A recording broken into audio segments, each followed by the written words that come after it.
नमस्कार दर्शकों, मैं दीपाली आप सभी का मेरे चैनल पे बहुत-बहुत स्वागत करती हूँ। आज मैं आपको ये बताने जा रही हूँ कि किसी भी नवरात्रि में अपने मनोरथों को पूरा करने के लिए, अपने जीवन को खुशियों से भरने के लिए, अपने जीवन को सार्थक करने के लिए, दुर्गा सप्तशती के 11 अध्यायों के बारे में बता रही हूँ कि आप किस तरह की समस्या के लिए कौन से अध्याय का पाठ करें। लेकिन दुर्गा सप्तशती के सभी अध्यायों का पाठ करने से पहले शापोद्धार के मंत्र जरूर पढ़ें। दुर्गा सप्तशती में स्वयं ही शुरू में ही शापोद्धार के मंत्र दिए हुए हैं। इसके अलावा मैं आपको शापोद्धार के मंत्र बता रही हूँ। इन्हें डिस्क्रिप्शन बॉक्स में भी डाल दूंगी, आप वहां से भी देख सकते हैं। पहला मंत्र है ओम ह्रीं क्लीं श्रीं क्रां क्रीं चंडिका देव्यै श्रापनाशनुग्रहं कुरु कुरु स्वाहा। दूसरा मंत्र है ओम श्रीं क्लीं ह्रीं सप्तशती चंडिके उत्कीलनम कुरु कुरु स्वाहा। तीसरा मंत्र है ओम ह्रीं ह्रीं वम वम ऐं ऐं मृत संजीवनी विद्ये मृतमुत्था पर्यात व्यापय क्रीं ह्रीं ह्रीं वम स्वाहा। इन तीनों मंत्रों को दुर्गा सप्तशती के पाठ के पहले और अंत में पढ़ा जाता है। इन मंत्रों को कम से कम 11 बार जरूर पढ़ना चाहिए। दुर्गा सप्तशती के मंत्र तब तक सिद्ध नहीं होंगे जब तक आप शापोद्धार मंत्र नहीं पढ़ेंगे, यानी उत्कीलन नहीं करेंगे। साथ ही दुर्गा सप्तशती पढ़ने के कोई लाभ भी नहीं मिलेंगे, अतः उत्कीलन या शापोद्धार आवश्यक है।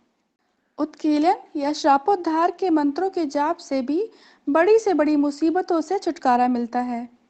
प्राचीन भारतीय चिंतन परंपरा में माँ दुर्गा को शक्ति के रूप में मानते हुए इनके विभिन्न स्वरूपों के पूजन अर्चन और स्तवन का विधान बताया गया है।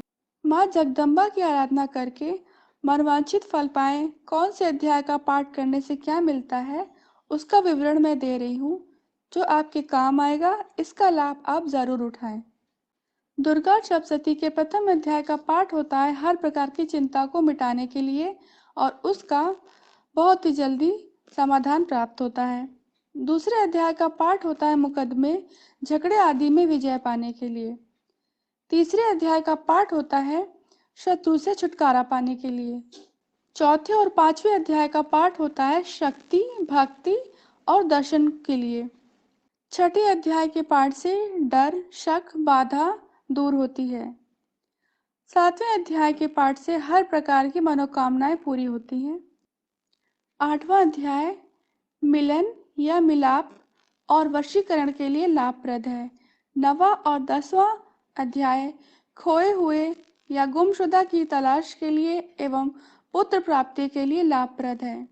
एकादश अध्याय व्यापार और सुख संपत्ति के लिए लाभप्रद है।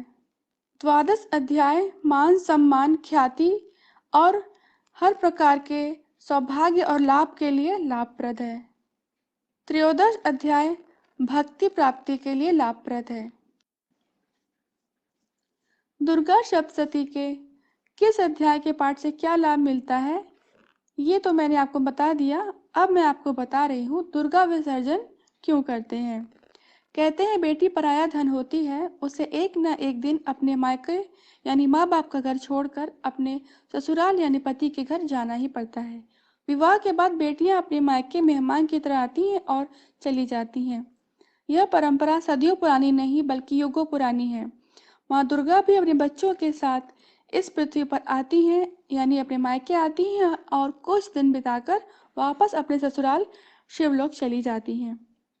दुर्गा सप्तशती के किस अध्याय के पाठ से क्या लाभ मिलता है, ये तो मैंने आपको बता दिया। अब मैं आपको बताने जा रही हूँ दुर्गा विसर्जन क्यों किया जाता है।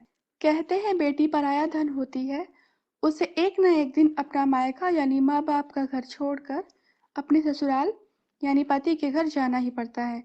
विवाह के बाद बेटियां अपने मायके मेहमान की तरह आती हैं और चली जाती हैं। यह परंपरा सदियों पुरानी नहीं बल्कि युगों पुरानी है। माँ दुर्गा भी अपने बच्चों सहित इस पृथ्वी पर अर्थात अपने मायके आती हैं और कुछ दिन बिताकर वापस अपने ससुराल शिवलोक चली जाती हैं। भारत के कोने कोने में आज भी कई परंपराएं और मान्यताएं पूर्ण रूप से मौजूद हैं, जिन्हें हम कई त्योहारों और पर्वों के रूप में मनाते हैं। उन्हीं में से एक है दुर्गोत्सव। शरद ऋतु के आगमन पर बंगाल में यह उत्सव पूरे हर्षोल्लास से मनाया जाता है। 4 दिन तक चलने वाला यह उत्सव 5वें दिन माँ दुर्गा की विदाई यानी विसर्जन के साथ संपन्न होता है। प्राचीन परंपराओं एवं व्यवस्थाओं में झांके तो हमें इस पर्व का मर्म समझ में आता है कि बारिश के ठीक बाद सितंबर-अक्टूबर में फसल पककर तैयार हो जाती है, जिसे किसान वर्ग घरों में लाकर साफ सफाई कर काठियों और गोदाम आदि में भरकर अपने वर्ष भर की मेहनत और जिम्मेदारियों से मुक्ति पाते हैं। ऐसे खाली समय में महिलाएं यानी उन सभी की पत्नियां अपने बाल बच्चों सहित मायके आती हैं और कुछ समय बिताकर घर में खुशहाली का वातावरण पैदा करके पुनः अपने ससुराल लौट जाती हैं, जिसे पूरा परिवार भारी मन से सजा धजा कर मंगल कामनाओं एवं आशीर्वाद के साथ विदा करता है। इसी तरह माँ दुर्गा भी अपने बच्चों लक्ष्मी, सरस्वती, कार्तिक और गणेश के साथ इस पर्व पर 4 दिन के लिए खुशी बिखेरने यानी मायके धरती आती हैं और फिर वो अपने ससुराल शिवलोक चली जाती हैं, जिसे भक्तगण उनकी मूर्ति को परंपरा अनुसार विसर्जित करते हैं।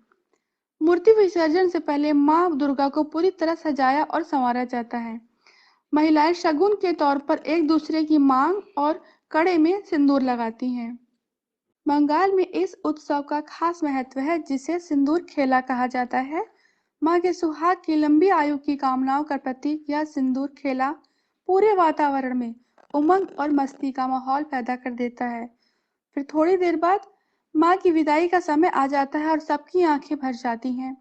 पंडाल का पूरा माहौल ही बदलने लगता है। सबके होठों पर एक गीला सा गीत होता है, माँ चौले छे ससुर पड़ी, अर्थात माँ चली ससुराल। इस विदाई के साथ अगले वर्ष के इंतजार में कि माँ अम्बे इस धरती पर छुट्टियां बिताने पुनः आएंगी, उनकी प्रतिमा को विसर्जित करते हुए उसे उसके ससुराल भेज देते हैं।